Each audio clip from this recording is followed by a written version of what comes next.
नमस्कार। मैं हूं संजय शुभांकर और आप सुन रहे हैं कहानियां अपने YouTube चैनल पर यानी स्टोरी प्लैनेट पर। अमृता प्रीतम जी की कहानियों की श्रृंखला में आज लेकर आया हूं अमृता जी की एक बहुत ही खूबसूरत कहानी, बहुत ही अलग किस्म की कहानी, जिसका नाम है आत्मकथा। तो वक्त जाया नहीं करता हूं और शुरू करता हूं कहानी अमृता प्रीतम जी की आत्मकथा।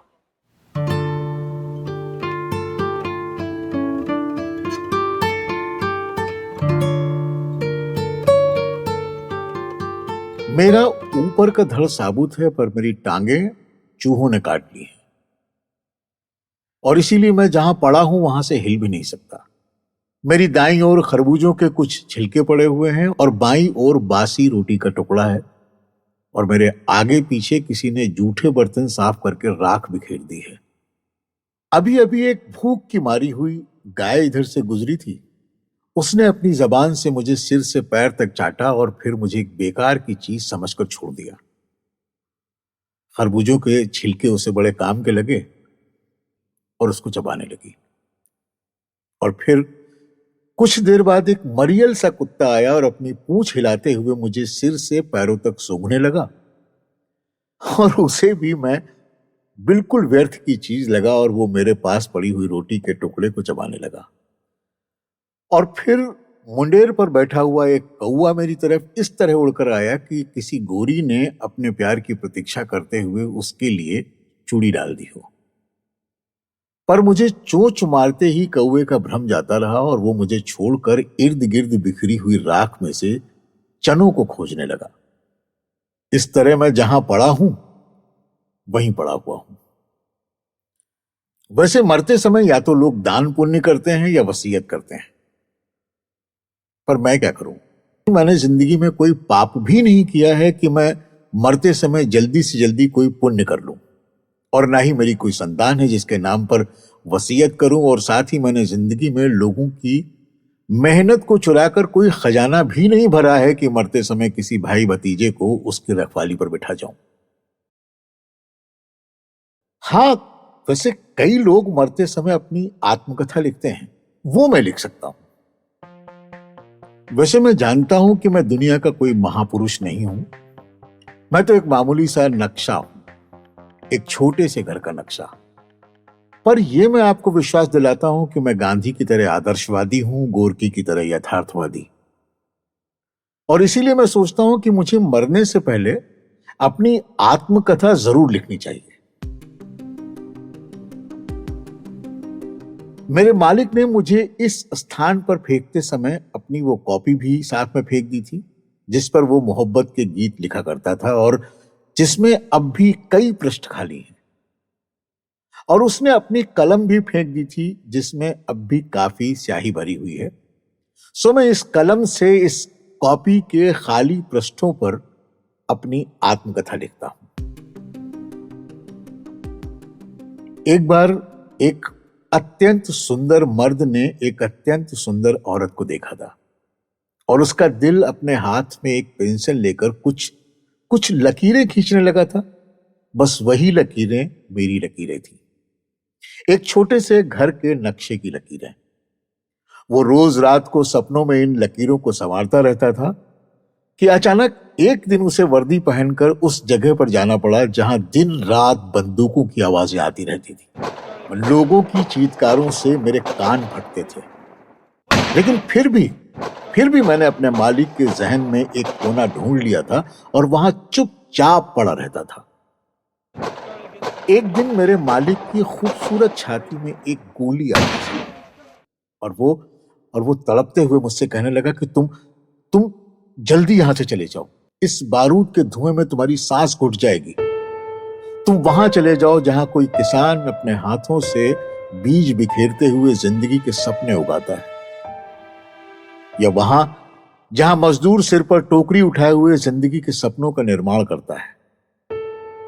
मैं अपने मालिक की आखिरी इच्छा को पूरा करने के लिए युद्ध के मैदान से भाग आया और एक छोटे से गांव में एक किसान के पास चला गया। किसान ने मेरे साथ हंसकर दुआ सलाम भी नहीं की। अपने पैरों में टूटी हुई जूती डालते हुए कहने लगा, सिर पर उधार चढ़ाकर तो मैं बीज खरीदता हूं भाई, मुझसे तो लगान भी नहीं चुकाया जाता। अब तुम्हारा क्या करूंगा मैं। मेरी लड़की खजूर के पेड़ जैसी बड़ी हो गई है। अगर मैं अगर किसी तरह मैं उसका भार उतार पाया तो मेरे लिए बहुत बड़ी बात होगी। तुम ना किसी और आदमी के पास चले जाओ, मेरे पास तुम्हारा कोई काम नहीं है। थका टूटा मैं एक सुंदर शहर में चला आया। मैं एक बड़ी सी मिल के मजदूर के पास पहुंच गया था। मजदूर ने तो मेरे साथ सलाम भी नहीं की और अपने फटे हुए कुर्ते में हाथ पोंछते हुए कहने लगा कि हमारी मिल में छटनी होने वाली है, छटनी। और मैं तो ये भी नहीं समझ पा रहा हूं कि कल दाल चावल कहां से लाऊंगा। अरे मैं तुम्हारा क्या करूंगा भाई, मेरा छोटा बच्चा कई दिनों से बीमार पड़ा है। अगर मैं उसके लिए कहीं से दवा भी ला पाया ना तो बड़ी बात होगी। तुम किसी और आदमी के पास जाओ। मैं खेतों में से निकलता हुआ, मिलों में से दुत्कार खाता हुआ सांस लेने के लिए एक नदी के किनारे जाकर बैठ गया। अब इतनी देर में देखता क्या हूं कि जरा दूर, थोड़ी दूर एक वृक्ष की छाया में एक बुजुर्ग आदमी आसमान की ओर हाथ उठाकर कह रहा था कि या अल्लाह पाक, शुक्र है तुम्हारा कि मेरा बेटा जवान हो गया है और मेरे हाथों का सहारा बन गया। उसी की हक की कमाई को बरकत देना अल्लाह। और मुझे लगा कि मैं जिस आदमी की खोज में था वो मुझे मिल गया और मैं जल्दी से उस बुजुर्ग के पास चला गया। वो मुस्कुराया और कहने लगा कि बस यही मेरी ख्वाहिश है कि एक कमरे में मेरा बेटा और उसकी बहू बसते हों और मैं छोटे से दलान में बैठा हुआ अपने पोते को खिला रहा हूं। बुजुर्ग ने अपने दिल का दरवाजा खोला और मैं जल्दी से उसके अंदर चला गया। वो बुजुर्ग बहुत ही जुगती था। उसका बेटा जब महीने के बाद वेतन लाकर उसके हाथ पर रखता तो वो आधे पैसे कहीं और डाल देता और आधे पैसों में गृहस्थी चलाता। अब मुझे भी आशा बन गई थी कि थोड़े से महीनों में या थोड़े से वर्षों में मेरी जान संवर जाएगी। वो बुजुर्ग कहीं सस्ती सी जमीन का एक टुकड़ा भी खोजने लगा और अपने बेटे के लिए किसी अच्छी सी लड़की का रिश्ता भी पूछने लगा था। और फिर न जाने क्या हुआ कि शहर भर में चाकू और छुरियां चलने लगी। पुलिस के आदमी जब उस बूढ़े को बचाने आए तो कहने लगे कि अगर तुम्हें अपनी जान प्यारी है तो यहां से एक काफिला जा रहा है, हम तुम्हें उस काफिले में छोड़ आते हैं। वो बुजुर्ग अभी हैरान होकर सिपाहियों की तरफ देख ही रहा था कि मैंने उतावलेपन से कहा कि अब मेरा क्या होगा। शायद आप जानते नहीं कि इस बेचारे बूढ़े ने मेरे लिए थोड़ी सी जमीन भी ढूंढ रखी है। बस थोड़े ही महीनों में। पुलिस वाले हंसने लगे और कहने लगे कि पगले, अगर तुम अपना भला चाहते हो तो किसी हिंदू के दिमाग में जा बैठो। ये बूढ़ा तो मुसलमान है, मुसलमान। मुझे पुलिस की बात समझ में नहीं आई और मैंने अपनी बात को भी स्पष्ट समझाने के लिए कहा कि ये बड़ा ईमानदार बूढ़ा है, इसका बेटा खून पसीना एक करके कमाता है। पुलिस वालों ने मेरी बात भी ना सुनी और उस बुजुर्ग और उसके बेटे को हाथ पकड़कर काफिले में छोड़ा है। बुजुर्ग ने मुझे सलाह दी कि सच कहते हैं ये पुलिस वाले, जिस जगह मेरा बाप जन्मा, पला और जवान हुआ, जहां मैं जन्मा, पला और जवान हुआ, जहां मेरा बेटा जन्मा, पला और जवान हुआ, अगर वो जगह, वो भूमि ही मुझसे छीन गई है तो मैं तेरा क्या कर पाऊंगा। एक काम कर, तू सच में किसी हिंदू के दिमाग में जा बैठ। उस बुजुर्ग की ढलती उम्र में मुझे उसके दिल से निकल जाना बहुत बुरा लगा और मैं उसके दिल के एक कोने में बैठकर उस काफिले के साथ चल दिया। अभी बहुत दूर नहीं गए थे कि उस काफिले पर हमला हुआ और उस बुजुर्ग का जवान बेटा मार दिया गया। जो धरती मेरे बेटे की खून की प्यासी हो गई है, उस धरती पर मुझे कोई घर नहीं चाहिए भाई, अब बिल्कुल नहीं चाहिए। और उसने बलपूर्वक मेरा हाथ पकड़कर मुझे दूर भेज दिया। जिस ओर यह काफिला जा रहा था उस ओर से एक काफिला आ भी रहा था। मुझे उदास और निराश होते हुए देखकर बुजुर्ग ने मेरा हाथ पकड़ा और कहने लगा, जाओ जाओ, मैं अल्लाह के नाम पर तुम्हें उन लोगों के हवाले करता हूं। वो देखो वो सामने हिंदुओं का काफिला आ रहा है, हमारी तरह ही उजला और उखड़ा हुआ। तुम किसी अच्छे से हिंदू के मन में जाकर बस जाओ। जाओ, तुम जल्दी जाओ। अब मैं उस बुजुर्ग की बात टाल ना सका और मैं इस काफिले को छोड़कर उस काफिले में चला गया। एक मर्द अपने इर्द गिर्द के लोगों को दिलासा दे रहा था कि हमारी हिम्मत नहीं जानी चाहिए, हमारी जान सलामत तो हमारा जहान सलामत। क्या हुआ कि हमारे सरों पर छत नहीं है, लेकिन हमारे हाथों में मेहनत तो बसती है ना। और मैं झट से उस मर्द के पास गया और उसके हाथों को मैंने चूम लिया, जिन हाथों में से मेहनत की खुशबू आ रही थी। सूरज छिपा ही था कि सारे काफिले में एक हलचल मच गई। हमलावर आए और उस काफिले की कई औरतों को उठाकर अपने साथ लेकर चले गए। मेरा मालिक अपना सर पकड़कर मुझसे कहने लगा कि बंधु, तुम जाओ, जो भी राहें तुम्हें अच्छी लगे, तुम मेरे भाग्य में नहीं हो। जिस धरती पर मेरी औरतें छिन गई हैं, उस धरती पर मेरा घर नहीं बस सकता। और उसने मुझे मरे हुए बच्चे की तरह अपने हाथों से एक और फेंक दिया। मैं घूमता रहा, भटकता रहा। मैं उस आदमी की कोठरी में गया जिससे उसका मकान मालिक इसलिए गाली गलौज करता था कि वो कोठरी का किराया नहीं बढ़ा सकता था। मैं उस आदमी की कोठरी में भी गया जो प्रभात के समय जब एक गीत लिखने लगता है तो ऊपर की मंजिल पर रहने वाली एक औरत जोर जोर से मसाला पीसने लग जाती है। मैं उस आदमी की कोठरी पर भी गया जिसका पड़ोसी रोज रात को शराब पीकर आता था और उसकी जवान बेटी को बड़ी बेशर्म आंखों से घूरता था। और वो आदमी कोठरी न बदलने के लिए मजबूर था क्योंकि इतने कम किराए पर कहीं और कोठरी मिल नहीं सकती थी। और मैं उस आदमी के कमरे में भी गया जिसकी औरत निचले छत से पानी की बाल्टियां भर भर कर ऊपर लाती थी और जिसका 3 महीने का हमल गिर गया था। पर इन सब लोगों में से किसी ने भी मुझसे आंखें ना मिलाई। इन कोठरियों के झुरमुट में एक और कोठरी भी थी जहां दिन रात पुस्तकें पढ़ते रहने वाला एक बांका नौजवान रहा करता था। मुझे पता चला कि मां ने अपने अंग अंग का गहना बेचकर इसको पढ़ाया है और अब इसे कोई ना कोई रोजगार मिलने ही वाला है। और साथ ही मुझे यह भी मालूम हुआ कि इस नौजवान को अपने कॉलेज में पढ़ती हुई एक लड़की से मोहब्बत भी है। इस नौजवान ने अपने मन में ठान लिया था कि वो किसी ऐसी कोठरी में नहीं रहेगा जिसका मालिक रोज गाली गलौज करता हो, और वो उस कोठरी की छत के नीचे भी नहीं रहेगा जहां वो बीवी की बाहों में गीत गुनगुनाने लगे तो ऊपर की छत पर कोई जोर जोर से मसाला पीसने लगे। और वो अपनी बीवी को किसी ऐसी कोठरी में भी नहीं रखेगा जिसका पड़ोसी शराब पीकर आए और उसे बेशर्म आंखों से घूरता रहे। और वो तीसरी मंजिल पर भी नहीं रहेगा जहां पानी चढ़ाते हुए उसकी बीवी का हमल गिर जाए। इसलिए जब मैं इस नौजवान के सामने हुआ तो उसने मुझे पलकों पर उठा लिया और अपनी मां को कहने लगा कि बस अम्मा, अब हमारे दिन फिर जाएंगे। पिताजी ने हमारे लिए जमीन का एक टुकड़ा खरीद रखा था। अब मैं वहां एक छोटा सा घर बनाऊंगा। मेरा रोजगार तो लग ही जाएगा और 8,000 हम सरकार से ऋण ले लेंगे। अब तो हमारी अपनी सरकार है। मैंने ये सब सुना और एक थके राही की तरह उस नौजवान के दिल की ठंडी छाया में जाकर बैठ गया। एक दिन इस नौजवान ने एक नक्शा नवीस को बुलाया और अपने दिल में खिंची हुई मेरी सारी लकीरों को उसे समझा दिया और उससे कहा कि वो जल्द एक छोटे से घर का नक्शा बना लाए।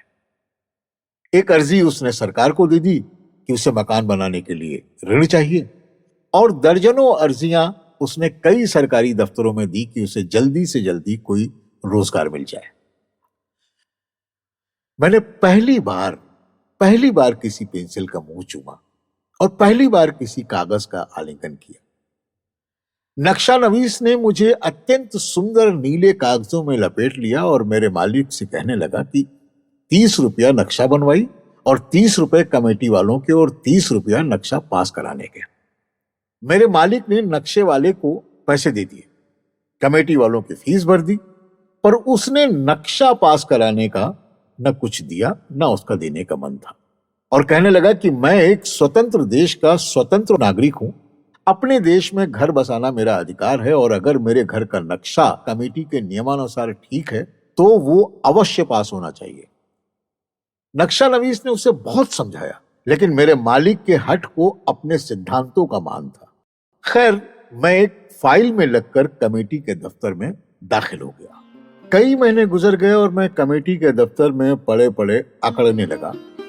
एक दिन एक अफसर ने दूसरे अफसर के कान में कहा कि इस फाइल को दबा कर रखो, समझे? जिसे नक्शा पास करवाना होगा वो अपनी मुट्ठी ढीली करेगा, और जब तक मुट्ठी ढीली नहीं करता ये फाइल दबी रहनी चाहिए। और मुझे जीते जी एक टूटी हुई मेज की कब्र में डाल दिया गया। ज्यों ज्यों मेरा दम घुटने लगा, मैं सोचने लगा कि मुझे तो फावड़ों और बेलचों से खेलना था। सुर्ख ईंटें, सलेटी सीमेंट, और फिर मेरा कद और बढ़ता चला गया।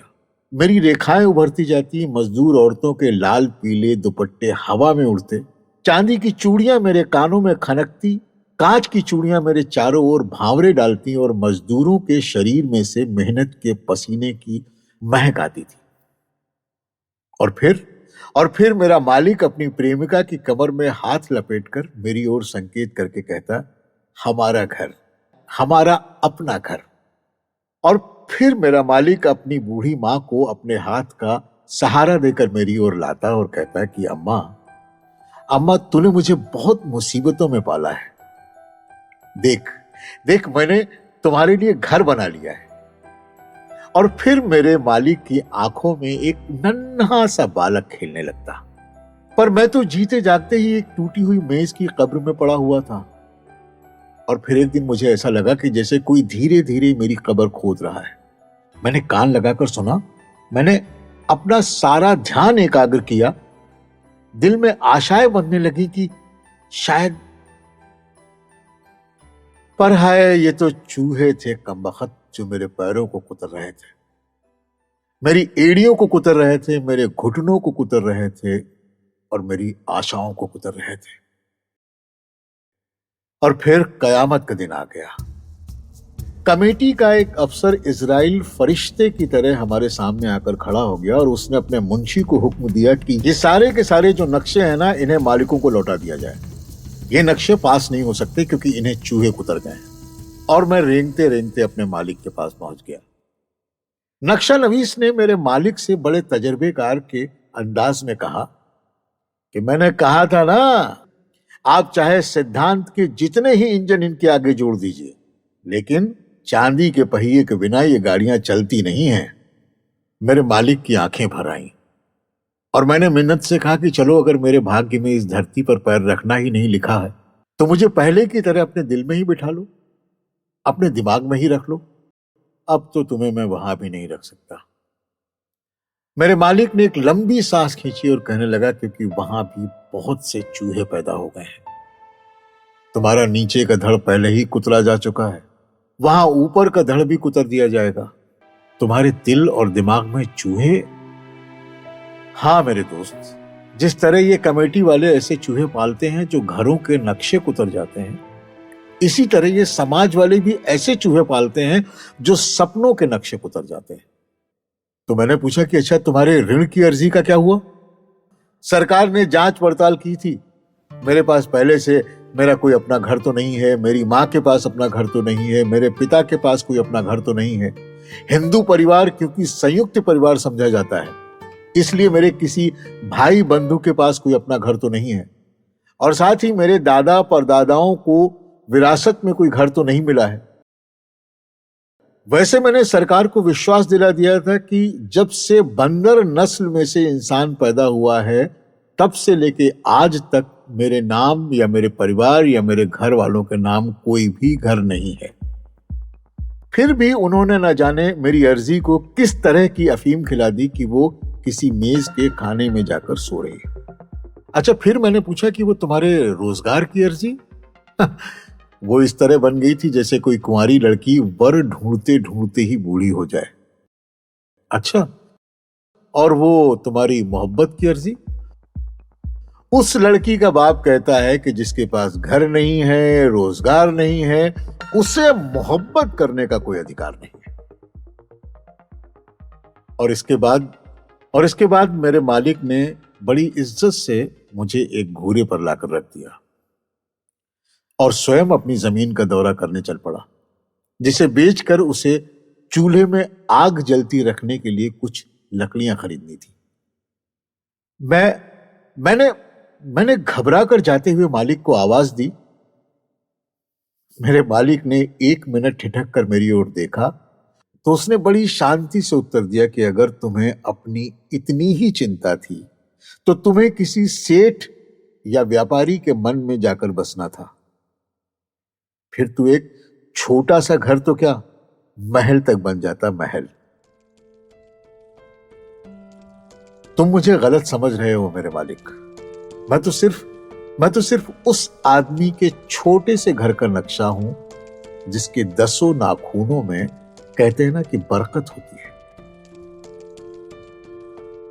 मेरा मालिक अपने 10 नाखूनों को बार बार देखते हुए धीरे धीरे धीरे धीरे गली से बहुत दूर चला गया।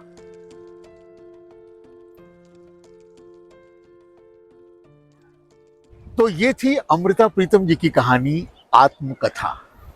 अगली बार एक नई कहानी के साथ हाजिर होऊंगा। तब तक अपना ख्याल रखिए, अपनों का ख्याल रखिए। सुनते रहिए, सुनाते रहिए, हंसते रहिए और हंसाते रहिए।